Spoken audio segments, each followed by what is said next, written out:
Kecantikannya dikatakan seperti cahaya purnama, bahkan lebih indah dari mendiang istri Sultan Mahmud atau Sultan Hud, penguasa Mesir dan Palestina kala itu.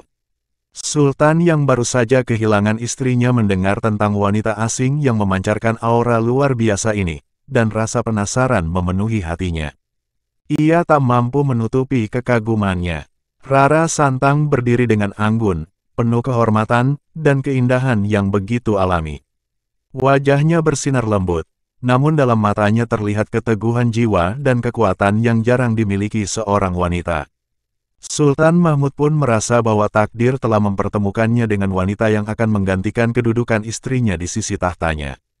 "Putri Rara Santang," kata Sultan Mahmud, suaranya penuh rasa hormat, "di negeri ini, kecantikan dan kebaikanmu telah menjadi legenda dalam waktu singkat. Aku melihat bahwa engkau memiliki cahaya yang berbeda. Maukah engkau menjadi permaisuri di istanaku, menggantikan sosok yang telah lama kucari?" Pangeran Walangsungsang, yang mendampingi adiknya, menghela napas panjang. Perjalanan mereka ke Tanah Suci hampir terganggu oleh tawaran besar ini. Dan ia khawatir takdir Rara Santang akan berubah jika menerima lamaran tersebut. Namun, melihat Sultan yang memohon dengan penuh ketulusan, ia menyerahkan keputusan pada Rara Santang. Dengan lembut, Rara Santang menundukkan kepalanya, lalu menjawab, "Hamba sangat berterima kasih atas kehormatan yang tuanku berikan. Namun, hamba telah mengikat janji dalam hati untuk menyelesaikan perjalanan ini hingga ke Tanah Suci. Izinkanlah hamba memenuhi janji tersebut." Kata-katanya yang halus, namun penuh tekad, membuat Sultan Mahmud kagum. Tidak ada wanita yang pernah menolak tawarannya sebelumnya.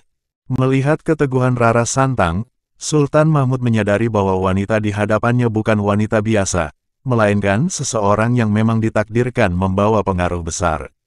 Dalam hatinya, ia bertekad untuk menanti Rara Santang kembali dari Tanah Suci. Sultan Mahmud memberikan restu kepada Rara Santang dan Walangsungsang, bahkan menyokong perjalanan mereka dengan segala keperluan terbaik. Diiringi dengan doa dan harapan, Rara Santang dan Pangeran Walangsungsang melanjutkan perjalanan mereka ke Makkah.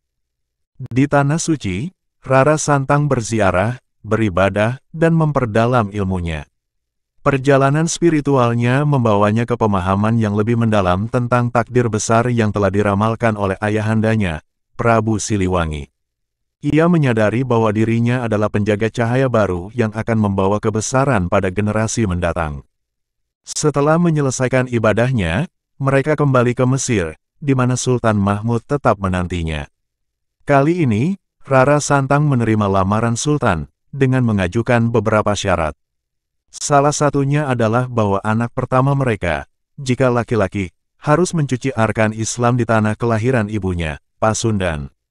Sultan Hud menyetujui syarat-syarat tersebut, bahkan mengikrarkannya di Bukit Tursina di Palestina. Pernikahan itu pun terlaksana dengan penuh kemuliaan, dan Rara Santang menjadi permaisuri yang dihormati di Mesir. Dari pernikahan tersebut, lahir seorang anak yang kelak dikenal sebagai Sunan Gunung Jati, seorang tokoh besar dalam penyebaran Islam di Nusantara. Dengan ini, ramalan Prabu Siliwangi terbukti, bahwa Rara Santang akan menjadi ibu dari raja-raja besar yang akan membawa perubahan dan cahaya bagi Nusantara. Kisah Rara Santang, dari seorang putri Pajajaran hingga menjadi ibu dari seorang wali besar, menjadi legenda yang abadi di Nusantara.